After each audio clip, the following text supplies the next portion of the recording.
오늘은 창세기 41장 말씀을 가지고 이 일을 정하셨음이라 라고 하는 제목으로 말씀 전하도록 하겠습니다. 먼저 25절로 36절인데 25절을 봅니다. 하나님이 그가 하실 일을 바로에게 보이심이니이다 라고 했습니다. 25절로 28절 요셉은 바로에게 그가 꾼 두 가지 꿈은 본질적으로 하나이며 이는 하나님께서 앞으로 행하실 일을 미리 보이신 것이라 말합니다. 좋은 암소 7마리와 좋은 이삭 7개는 7해를 말하고 뒤따라 나온 야이고 흉한 암소 7마리나 동풍에 말라서 속이 빈 7 이삭도 역시 7해를 말하는데 이것들은 7년 흉년을 의미하는 것으로서 하나님께서 하실 일을 바로 왕에게 보이신 것이라는 것입니다. 29절로 32절 요셉은 앞으로 애굽 땅에 7년 동안 전례가 없는 큰 풍년이 먼저 오겠지만 그 뒤를 이어서 7년 동안 아주 심한 흉년이 닥칠 것이라 말하면서 이 흉년이 너무나 극심하여 이전의 풍요로움을 전혀 기억하지 못할 정도가 될 것이며 온 땅이 기근으로 망하게 될 위기임을 경고했습니다. 그리고 요셉은 하나님께서 바로 왕이 같은 꿈을 2번 겹쳐 꾸게 하신 것은 하나님이 이 일을 이미 정하셨고 머지않아 속히 시행하실 것임을 의미한다고 말했습니다. 33절로 36절 요셉은 이 위기를 극복하기 위해서 두 가지 대책을 제시했습니다. 명철하고 지혜 있는 사람을 택하여 나라를 다스리게 하라는 거예요. 7년 풍년 동안 매년 수확물의 5분의 1을 세금으로 거두어 양식을 잘 저장하여 다가올 흉년에 대비한다면 온 땅의 기근으로 말미암아 멸망하지 않고 보존될 수 있을 것이라는 것입니다. 본문이 우리에게 주는 교훈이 있는데 첫째로 역사의 주권자가 하나님이심을 알라는 것입니다.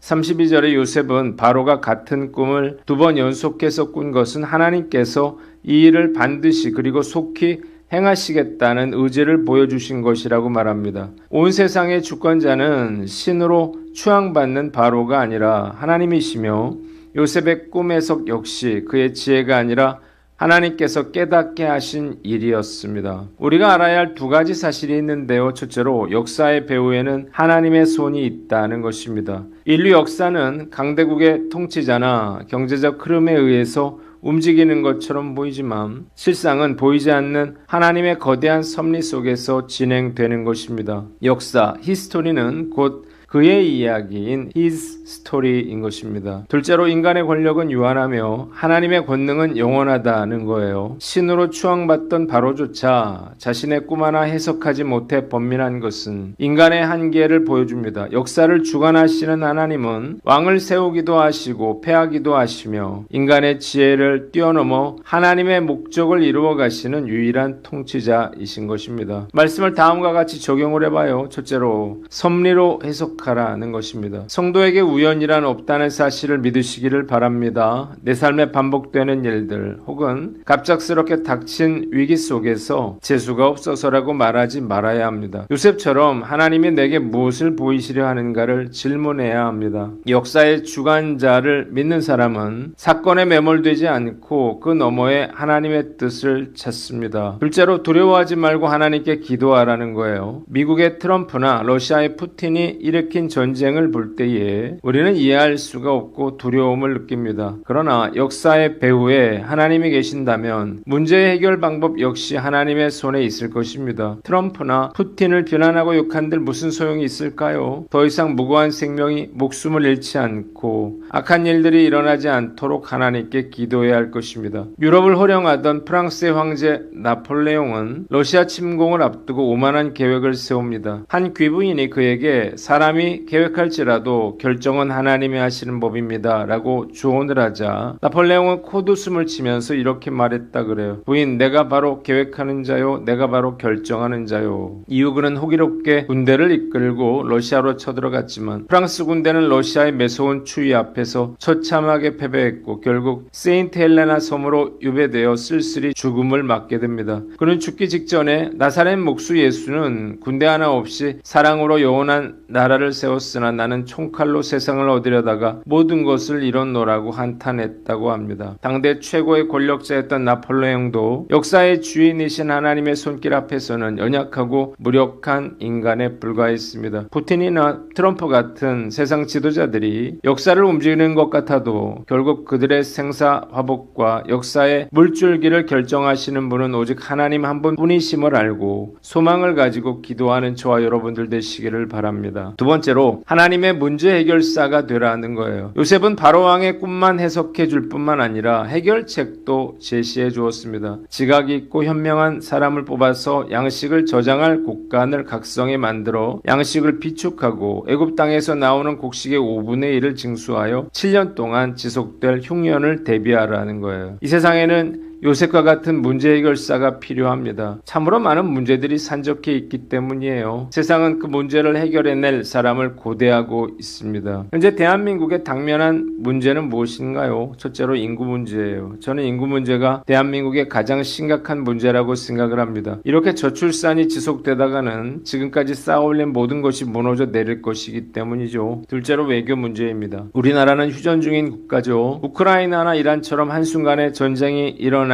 것은 시간 문제인 것입니다. 특히 북한 핵 문제는 한민족의 명운을 가를 만큼 심각한 문제입니다. 세 번째, 경제 문제입니다. 실업 및 부동산, 해결해야 할 현안들이 엄청나게 쌓여 있어요. 네 번째, 교육 문제입니다. 자식을 둔 부모마다 아이들 교육 문제로 몸살을 앓고 있는데요. AI 시대가 되어서 한 치 앞도 내다볼 수 없게 됐습니다. 다섯째, 한국교회인데요. 교회마다 안간힘을 다해서 전도에 주력하지만요. 날이 갈수록 교인 수는 줄어들고 있고 무엇보다 사회적인 영향력이 급격하게 감소되고 있습니다. 여섯 번째, 가정 문제인데요. 얼마나 많은 가정이 깨어지고 있는지요. 건강과 진로, 결혼 등 저마다 심각한 문제 속에서 살고 있습니다. 우리가 이 세상을 사는 동안에는 문제 속에서 살아갈 수밖에 없습니다. 중요한 것은 문제가 일어나는 것이 아니라 어떻게 문제를 해결할 것인가 하는 것입니다. 이 시대의 문제를 해결할 문제 해결사가 반드시 필요합니다. 하나님께서 각 분야에 이런 하나님의 인재들을 세워주시기를 간절히 기도합니다. 말씀을 다음과 같이 적용을 해봐요. 첫째로, 비판하지 말고 대안을 제시하라는 것입니다. 대한민국의 인구와 경제, 교육 문제를 보면서 혀를 차는 것은 누구나 할 수 있습니다. 요셉은 비판하지 않고 대책을 내놓았습니다. 가정이 깨어지는 것을 안타까워만 하지 말고 내 가정부터 말씀으로 세우려고 노력하며 한국교회의 영향력 감소를 탓하기보다 어떻게 하면 다시 영적인 부흥이 일어날 수 있을지를 고민하며 기도해야 할 것입니다. 둘째로, 영적인 통찰력과 실력을 갖추어야 합니다. 요셉은 기도로 꿈을 풀었고 행정으로 흉년을 막았습니다. 신앙생활은 교회 안에서만 이루어지는 게 아니에요. 인구 문제, 교육 문제에 대해서 기도하면서 동시에 그 분야에서 하나님의 지혜를 담은 전문성을 키워야만 합니다. 저는 목사로서 한국교회 문제를 해결하기 위해서 다음 세 가지를 중점을 두고 사역을 하고 있습니다. 첫째로, 말씀 사역인데요. 말씀의 부흥 없이 결코 부흥은 일어날 수 없기에 저는 최선을 다해서 말씀을 준비하여 전하려고 노력하고 있고